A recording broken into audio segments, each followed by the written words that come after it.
It's finally that time of the year we all wait for. Yes, your Navratri and our Durga Puja. 10 days full of celebration, joy, togetherness, and with lots of lightings and more. But this year was a bit different for me. Anyways, we had exams till Ponchomi, which is the 5th day of Navratri, and I reached home on the 6th day. Now, usually the moment I get home, it's straight to pandal hopping, but this time I didn't go out immediately kyuki I had a few things from my last year's vision board that I really wanted to complete first. It was not only because I kept it in my vision board last year, it was because when I was a child, I used to think that I will fulfill these as soon as possible. But. Finally, when I was done with the works, I wished for ab weather ki halak to dekho. I mean, it was raining crazy.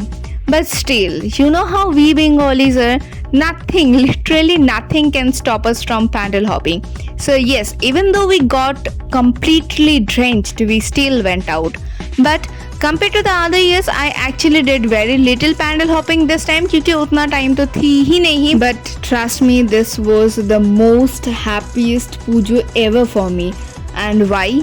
That I will tell you in my long video. I will tell everything in my long video, and that will be coming in the next week only, so stay tuned for that. But now जब बाहर आ ही गए तो जितना possible थे उतना pandals देखना तो बनता ही था. So we went to as many pandals as we could, but sadly most of the Durga Murtis were already out of Visarjan, and that made me feel really sad क्योंकि अब फिर से एक साल वेट करना पड़ेगा. And from tomorrow again it will be the same routine. सुबह से रात तक ये काम वो काम and many more. Anyways, that's it for now. Okay, bye.